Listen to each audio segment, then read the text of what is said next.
dalam kapasitas apa Presiden Joko Widodo menggunakan BIN untuk mengetahui data, survei, dan arah partai politik?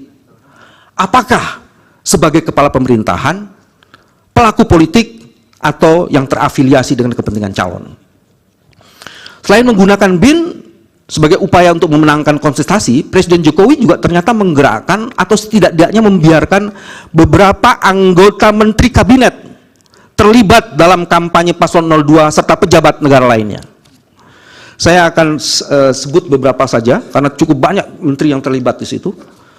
Saya mau masuk di poin 3, Menteri Koordinator, halaman 28. Airlangga Hartarto melakukan dugaan politisasi bansos kepada warga Mandalika.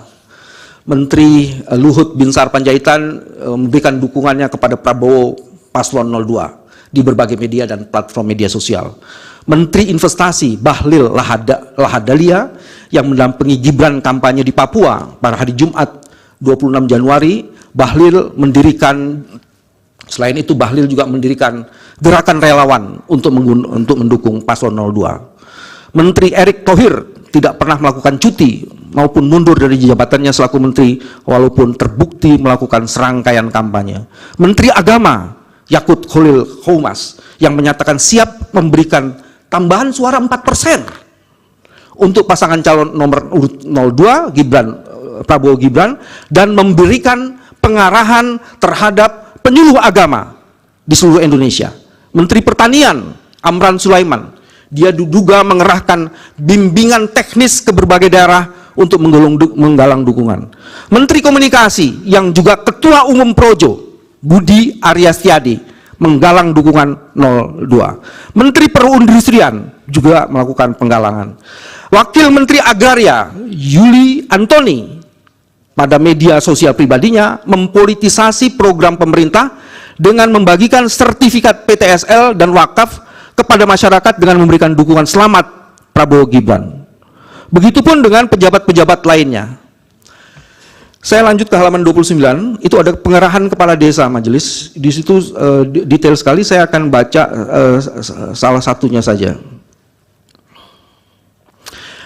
Kepala desa memiliki nilai tawar yang sangat tinggi untuk memengaruhi pilihan masyarakat karena mengelola dana desa dan berbagai program sentral lainnya. Pemerintah ternyata telah menganggarkan dana sebesar 70 triliun pada tahun 2023, APBN 2023. Berdasarkan data Menteri Keuangan, jumlah tersebut meningkat 3,0% dibandingkan dengan Outlook 2022 sebesar 67,9%. Jumlah dana desa dianggarkan tersebut setara dengan 2,28%, artinya target belanjanya sekitar 3,061 triliun. Dana tersebut lalu akan dibagi rata sehingga setiap desa bisa mendapatkan 1 miliar per tahun.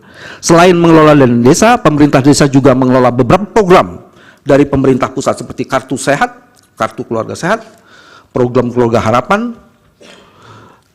dan lain-lainnya.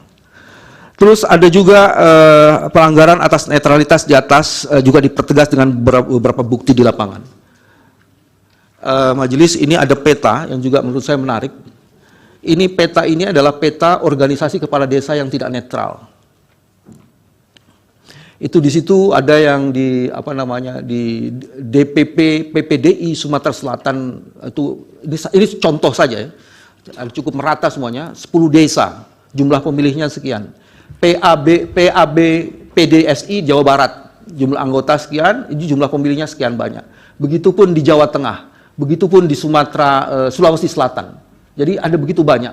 Sementara itu semuanya ini, kepala desa ini nanti berkaitan dengan bantuan sosial dan lain-lainnya. Waktunya masih 30 menit lagi. Ya, setelah bagian saya nanti gantian ya. Ini bagian. Ya, oke. Majelis yang kami muliakan. Intervensi ke Mahkamah Konstitusi. Patut diduga ada menteri yang secara sengaja melakukan intervensi kepada Ketua Mahkamah Konstitusi